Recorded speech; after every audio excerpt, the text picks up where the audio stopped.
Your home is a library of your life.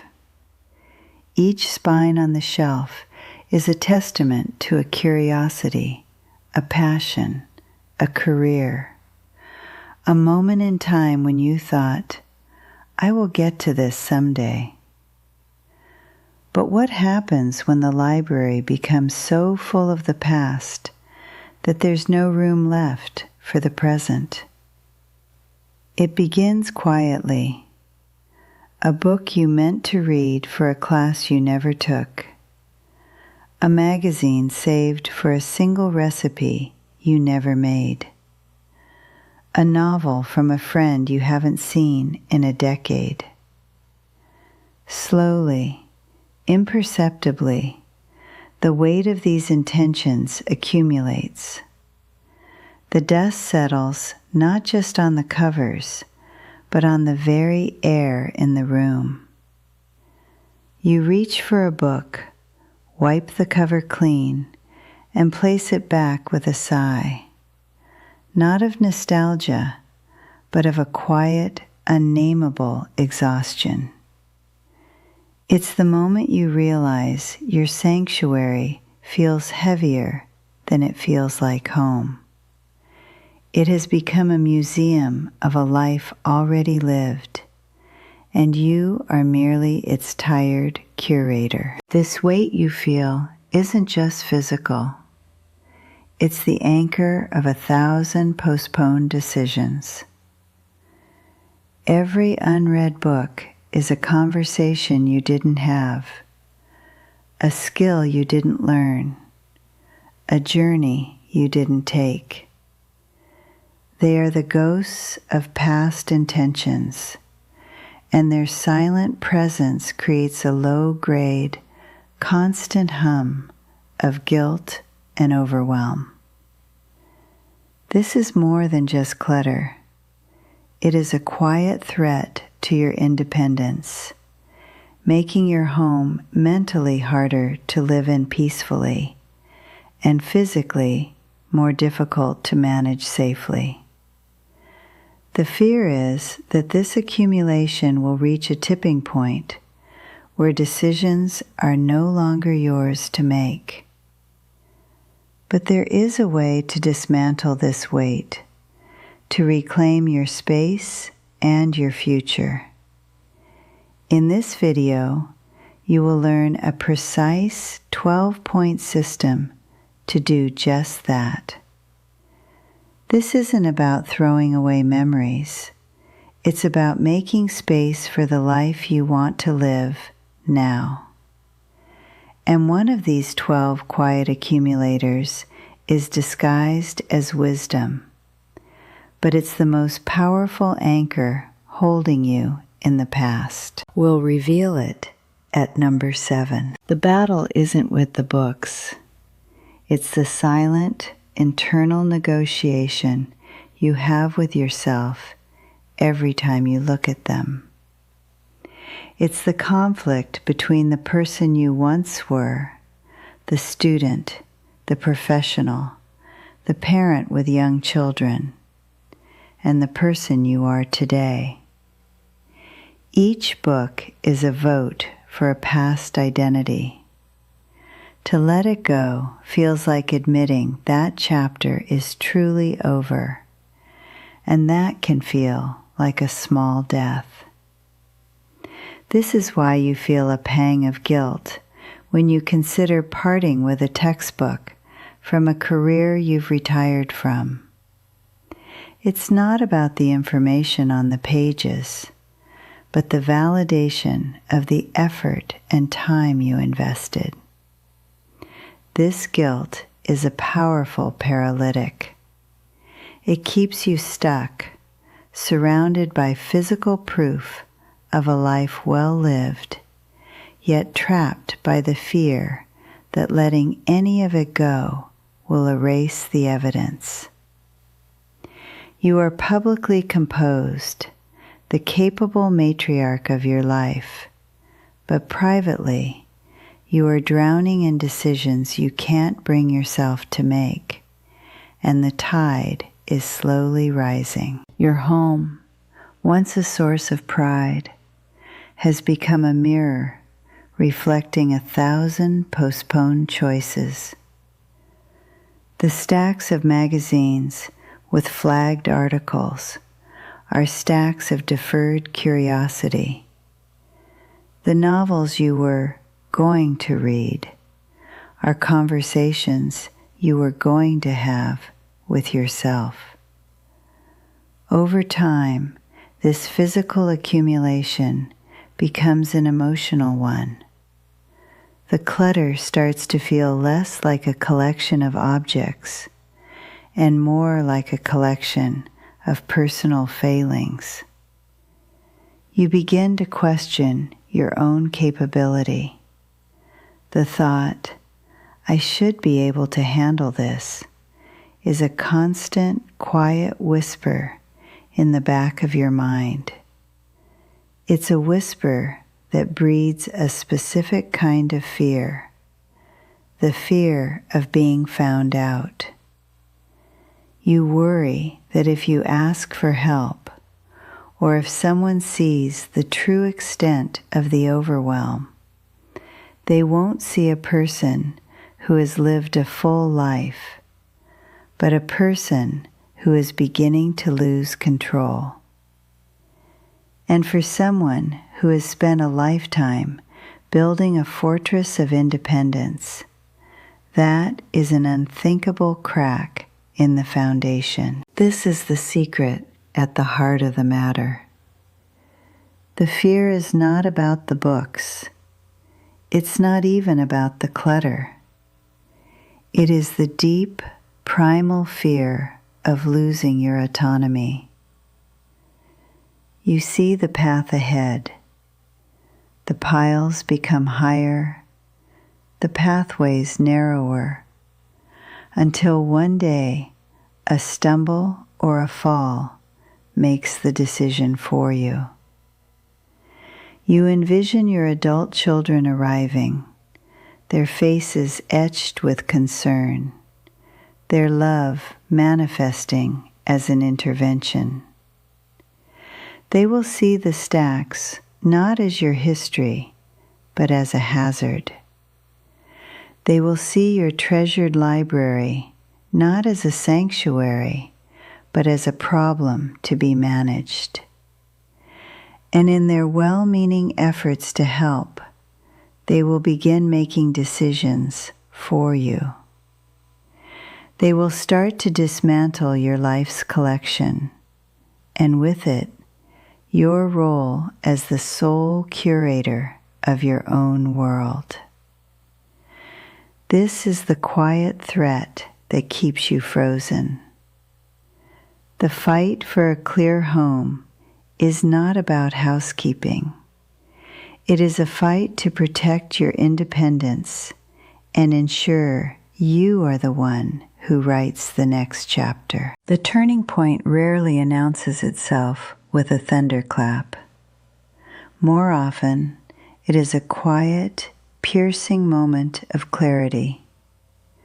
For you, it might be the day you can't find an important bill lost somewhere in a stack of well-intentioned magazines.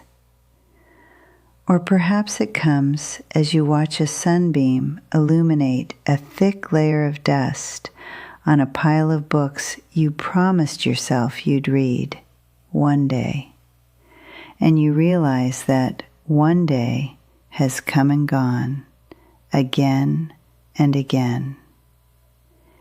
In that instant, the gentle hum of overwhelm sharpens into a clear and urgent signal. You suddenly see the trajectory, the logical conclusion of this quiet accumulation. You see a future where your home is no longer a sanctuary, but a maze, a puzzle that you yourself have created. And the question finally lands, not with panic, but with a profound and heavy certainty. If I do not fix this now, who will fix it for me later? In that moment, the fear of the task is finally eclipsed by the far greater fear of not acting at all. The decision is made not with a sigh of resignation, but with the first deep, determined breath you've taken in years. This decision is the pivot. It is the moment you stop being the passive curator of a museum and become the active architect of your future. The feeling of being overwhelmed comes from seeing the problem as one giant, tangled mess. But it is not one mess. It is a series of specific, identifiable accumulations, each with its own reason for being, and therefore each with its own solution. We are not going to clean up. We are going to diagnose. I am going to give you a system, a clear, logical framework called the 12 Quiet Accumulators. This is not a list of chores. It is a diagnostic tool that will transform the monumental task into a series of manageable, decisive actions. It will give you a language for what you are seeing and a surgical method to address it. This is how we reclaim control. Not by attacking the past with a sense of loss, but by methodically choosing what belongs in your future. This is the beginning of making your home and your life feel light again. Let's begin with the first quiet accumulator. Career books from a closed chapter. Look at your shelf. There they are. The textbooks, the professional journals, the management guides that defined you for decades. We keep them because they are not just paper. They are trophies. They are physical evidence of our competence, our dedication, and the identity we worked so hard to build. To let them go can feel like invalidating that entire part of our lives. But here is the consequence. By keeping a shrine to your past self, you are forcing your present self to live in its shadow. That space is not just physical shelf space. It is mental real estate, tethering you to a role you no longer play. The micro victory here is profound. Releasing these books is not an act of erasure. It is an act of graduation. It's a powerful declaration that says, that chapter was meaningful, it was successful, and it is now complete. This is how you give your present self permission to evolve beyond your former title. The second accumulator is closely related. Hobby books for a someday you. These are the books on learning Italian, mastering watercolor, or identifying garden birds. They represent an idealized version of ourselves, a person with boundless time and aspirational talents. We cling to them because letting them go feels like giving up on a dream, admitting that we will never become that person. But the consequence is a quiet form of self-sabotage. Instead of inspiring you, these books become silent accusers on the shelf. Every glance is a reminder of a promise you haven't kept to yourself, feeding a low-grade hum of guilt. They represent a future you're not actually building, which paradoxically keeps you from fully enjoying the present you do have. The micro victory of letting them go is an act of radical self-acceptance.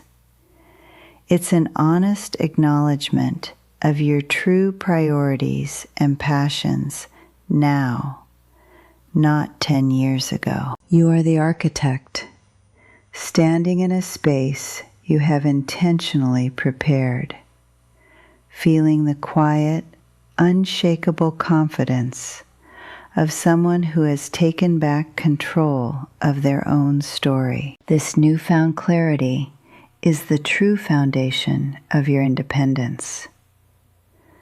The fear that once paralyzed you, the fear of becoming a burden, of having others make decisions for you, has evaporated. It has been replaced by the tangible proof of your own capability, reflected in every ordered shelf and clear surface. This isn't about having a perfect home.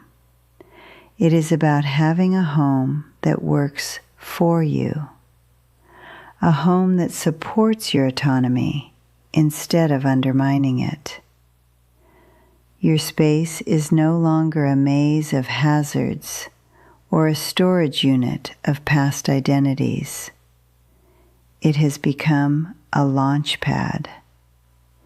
It is a peaceful, functional environment, deliberately engineered to make your life safer, simpler, and filled with your own choices. You are no longer defined by the person you once were or the books you might have read. You are the author of what comes next, standing on the first page of a brand new chapter. And for the first time in a long time, the page is beautifully, wonderfully blank. And so we arrive at the final, most profound accumulator, the books of your future. This isn't a category on your shelves. It is the empty space you have just created. Stand in it for a moment. Feel the quality of the silence in the room. It is no longer the heavy, judgmental silence of 1,000 postponed intentions and unread chapters. It is a lighter silence, a quiet hum of pure possibility. When you run your hand across a newly cleared tabletop, it's not to check for dust, but to feel the clean, smooth, uninterrupted line of a decision made and a promise kept. You have not lost a single memory. The love, the lessons, and the laughter were never trapped in the paper and ink. They are woven into the very fabric of who you are. What you have lost is the weight, the oppressive, exhausting burden of being the gatekeeper to a past that was holding your present hostage. And you can finally, deeply breathe again. This transformation redefines the very purpose of your home. It is no longer a museum dedicated to past versions of yourself, the student, the professional, the parent of young children. It is no longer a mausoleum, a sacred but static space for memories you felt obligated to preserve under glass. Your home has become a launch pad. It is a functional, peaceful sanctuary that has been intentionally engineered to support the life you are living today and the one you want to live tomorrow. Every clear surface, every ordered shelf is a testament to your agency. This space now works for you, not against you. It is a tool for your independence, a machine for living that makes every day simpler, safer, and more aligned with your choices. You are no longer merely inhabiting a storage unit for a life already lived. You are actively directing the course of your future from a command center of your own design. This reclaimed space is the physical manifestation of your consolidated independence. The quiet, creeping fear that once paralyzed you, the fear of becoming a burden, of having your choices slowly stripped away by well-meaning loved ones, has been systematically dismantled. It has been replaced by the quiet, unshakable confidence that comes from tangible proof of your own capability, reflected in every corner of your home. This is not about vanity or creating a perfect house. It is about risk mitigation. A clear floor is a safe floor. An organized kitchen is a functional kitchen. A peaceful living room is a haven for your mental clarity. You have proactively removed the very hazards that might have one day justified an intervention, sending a clear, unspoken message. I am in control. I am the authority in my own life. This act was a declaration of sovereignty, ensuring you remain the sole author of your days. Now, we seal this transformation with a final symbolic act. The next chapter box. This is not another task. It is a celebration. Find one beautiful, small box. It can be made of wood or velvet, or simply be a gift box you've saved. This box is not for what you are discarding, but for what you are keeping. I want you to look over the few books you have chosen to retain and select only 1, 2, or at most 3 that truly represent the person you are becoming and the interests that genuinely excite you now. Place them inside. This simple ritual reframes the entire process. It ceases to be about the pain of elimination and becomes about the joy of intentional selection. This box is the cornerstone of your new library. It is a physical declaration of your future, a curated collection of your next chapter, proving that true abundance is not found in volume, but in meaning. The energy you have unlocked is now your most valuable asset. The low-grade hum of overwhelm, which for years has been draining your mental and emotional resources, is gone. In its place is a surplus of clarity and vitality. What will you do with it?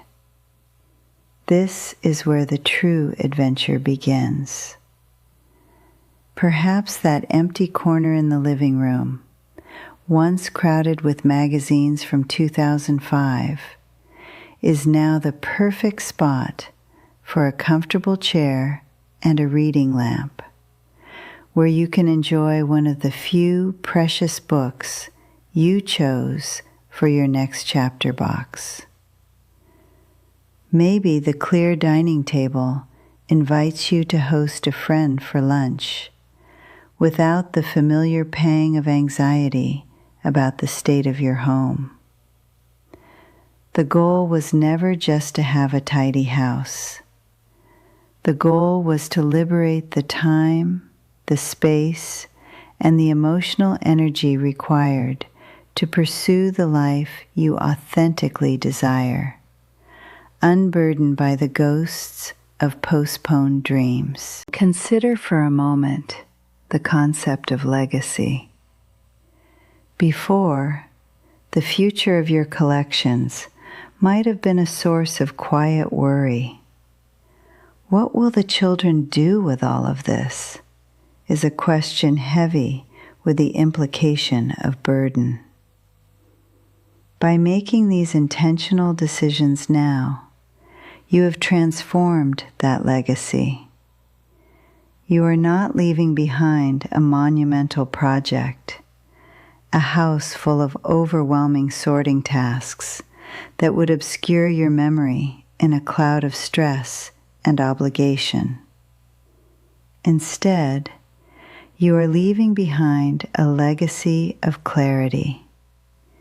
You are giving your loved ones the gift of your stories, your wisdom, and a peaceful space that reflects your truest self.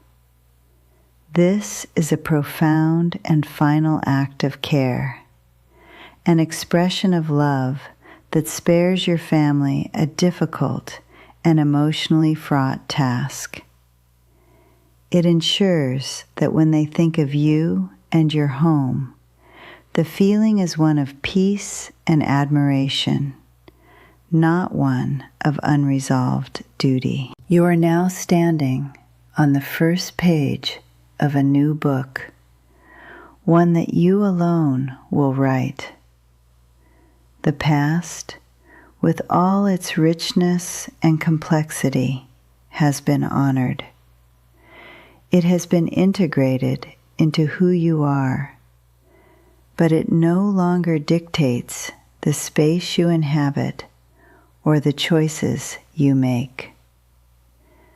The future is no longer a dwindling road, but an open horizon. The cleared space in your home is a physical metaphor for the cleared space in your mind and in your timeline. You are no longer defined by the person you once were or the dozens of books you thought you were supposed to read. You are the author, the editor, and the publisher of what comes next. And for the first time in a very long time, as you look around at the quiet potential of your home, you realize that the page before you is beautifully, wonderfully, and exhilaratingly blank. The story is not over. It is just beginning.